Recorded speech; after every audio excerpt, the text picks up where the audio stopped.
छा हक़ छा पाड़े का मोमिन पाड़ेसरी सां सुहिणो सलूक कंदो आहे।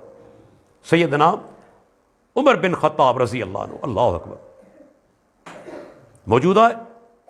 पाण सां गॾु बि हिकिड़ो दोस्त मौजूदु आहे। तेसीं हिकिड़ो माण्हू अची लंघियो। उन चयो, साईं हीउ माण्हू ॾाढो भलो आहे, हीउ माण्हू ॾाढो भलो आहे।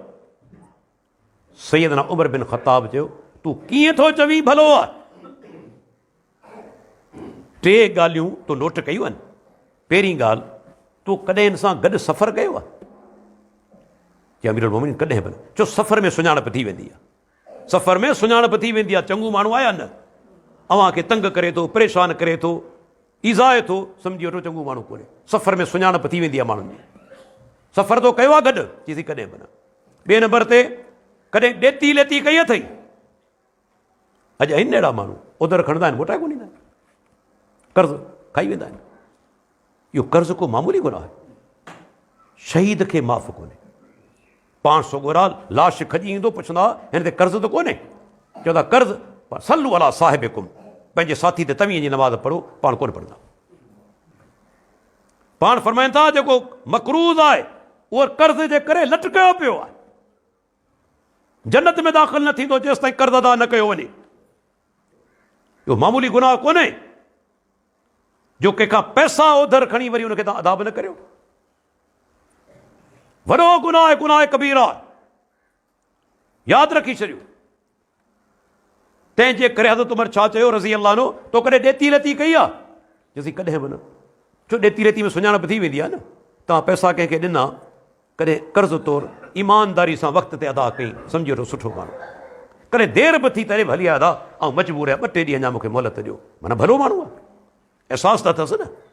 पर पैसा खणण खां पोइ तोखे वरी मिले बि कोन थो, भॼियो वञे, नज़र ई कोन थो अचे, तुंहिंजा पैसा ई कल्टी करे मञे बि कोन थो, उहो माण्हू कॾहिं नेक नथो थी सघे। सैयदना उमर पुछियो, ॾेती लेती कई अथई? न। टियों सुवाल, पाड़ेसरी आहीं? छा इहो माण्हू तुंहिंजो पाड़ेसरी आहे? चयसि न। चई अंत ला तारिफ़ु, तूं चवीं थो हीउ भलो माण्हू आहे, तूं त सुञाणी बि कोन थो हिनखे, तूं त हिनखे सुञाणी बि कोन थो, चवीं थो भलो आहे। न कॾहिं ॾेती लेती कई, न कॾहिं गॾु सफ़र कई, न तूं जेको पाड़ेसरी आहीं, पोइ कीअं थो सुञाणी? इहा सुञाणप माण्हू, पाड़ो गवाही ॾिए थो न, त अदाई माण्हू सुठो आहे, सम्झी वठो सुठो आहे।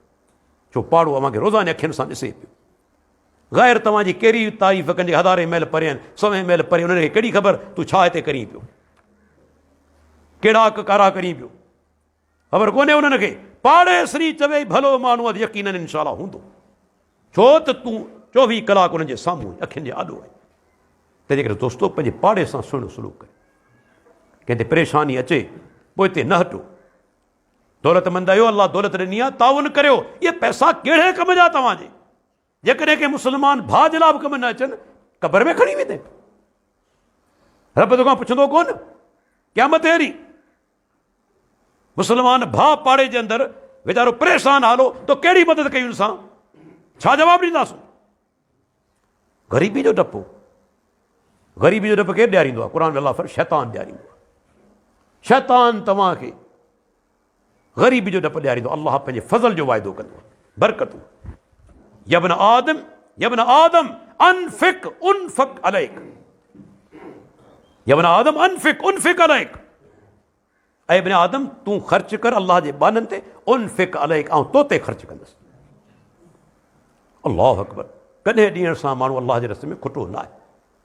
तंहिंजे करे अलाह खां दुआ घुरूं, अलाह ताला जेतिरो अर्सो असांजे दुनिया में ज़िंदा रखे, जेके वॾा वॾा गुनाह आहिनि उनखां रब बचण जी तौफ़ीक़ अता फ़रमाए। जेकॾहिं गुनाह करे चुका आहियूं, अञा टाइम आहे, अञा मौत कोन आयो आहे, उहो साह हिते पए थो, तौबा जो दरवाज़ो बंदि थी वेंदो। अॼु ई तौबा करे छॾियो, अॼु ई तौबा करियो। तौबा जी माना छा आहे? वरी इहो गुनाह मूंखे कोन्हे करणो, मूंखे नेकी जे रस्ते ते लॻणो आहे। निमाज़नि जी पाबंदी करियो, तौहीद आहे, नमाज़नि जी पाबंदी आहे, यकीन ॼाणो तव्हां वटि काफ़ी कुझु आहे। इंशाअल्लाह अलाह मां वॾियूं उमेदूं रब बाक़ी ख़ताऊं माफ़ करे छॾींदो। पर उन जे लाइ माण्हू जुरतमंद न थिए त रब रहमान त आहे, रहीम त आहे, पर आउं गुनाह कंदो वञा न। तौबा ताइब थी उन गुनाह खे छॾे ॾे, अलाह ताला जा जेके हक़ आहिनि से अदा करे, इबादत उनजी ख़ालिस करे, नमाज़ जी पाबंदी करे, ऐं बाननि सां सुहिणो सलूक करे। ख़ुशूसन जेके तव्हांजा पाड़ेसरी आहिनि, मुसलमान हुजनि या ग़ैर मुस्लिम हुजनि, दीन इस्लाम चए तो सभिनी सां सुहिणो सलूक करिणो आहे। अल्लाह ताला खां दुआ आहे मूं जेकी कुझु बयानु कयो मूंखे तव्हां सभिनी खे अमल करण जी तौफ़ीक़ अता फ़रमाए। व आख़िरु दावाना अनिल हम्दुलिल्लाहि रब्बिल आलमीन।